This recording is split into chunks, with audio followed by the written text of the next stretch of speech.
Vote کرنے کے بعد خون میں نہانے کے لیے چھوڑ دیا جاتا ہے. غلط پالیسی کے نتیجے میں ہزارہا بے گناہ جانیں گنوا بیٹھتے ہیں, لیکن کوئی پالیسی میکر معافی نہیں مانگتا.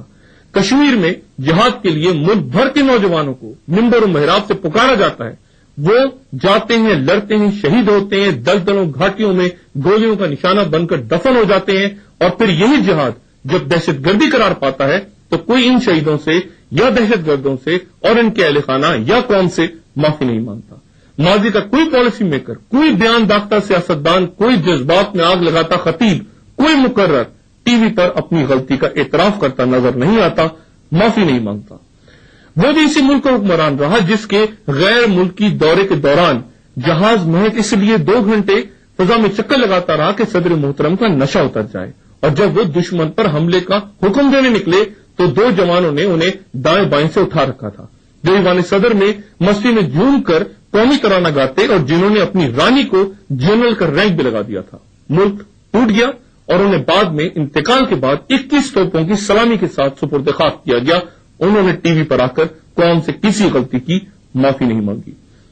جس نے سکوت ڈھاکہ کی ذلت آمیز دستاویز پہ دستخط کرنے کے بعد بھارتی جنرل ناگرا کو گندے لطیفے سناتے ہوئے کہا کہ میں اپنی قوم کا ہیرو ہوں, اس نے کبھی اپنی زندگی میں قوم سے معافی نہیں مانگی. جنہوں نے پرائیویٹ سیکورٹی فورسز بنوا کر مخالفین کو گولیوں کا نشانہ بنایا اور انہیں ایوانوں سے اٹھا کر پھینکوا دیا, انہوں نے بھی کبھی قوم سے معافی نہیں مانگی. اور جنہوں نے اسلام کے نام پر اس قوم کو کلاشنکوف اور ہیروئن کے تحفے دیے, عدالتوں کے ججوں سے پھانسی کے فیصلے کروائے اور آئین کو محض ایک کتاب قرار دیا, انہوں نے بھی کبھی معافی نہیں مانگی.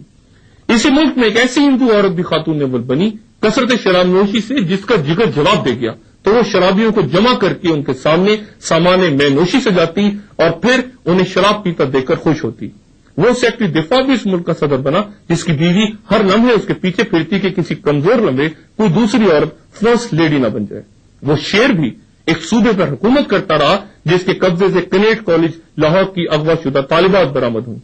اور وہ بھی آج ہمارے محترم رہنما ٹھہرے جن کی تصویر آخری لمحے تک ٹی وی کی ایک اداکارہ کے بیڈ روم میں لگی رہی. اور وہ بھی ہمارے ایوانوں کے نگراں رہے جنہوں نے اپنے دوستوں کی محفل میں بڑے دعوے سے کہا تھا کہ تم شرط لگا لو وہ اب زندگی بھر کبھی نہیں گائے گی.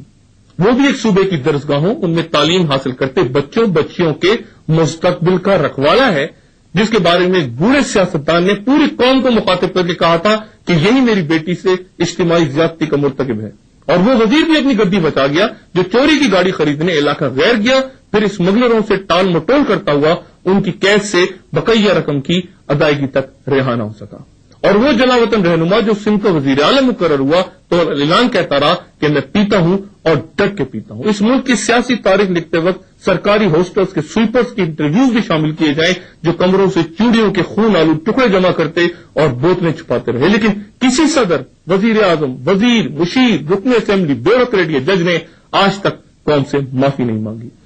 وہ جو ہر سال 60 کروڑ کے محصولات بچاتے رہے, جو 25 کروڑ روپے کی ایکسائز ڈیوٹی, 24 کروڑ روپے کا نہری پانی, 15 کروڑ روپے کی لکڑی اور 22 کروڑ روپے کی بجلی اور گیس چراتے رہے, ان کو ٹی وی پر قوم کے سامنے معافی مانگنے نہیں لایا گیا. جو سرکاری دفاتر سے ہر سال 1.5 کروڑ کی اسٹیشنری چراتے ہیں, 5 کروڑ کا سیمنٹ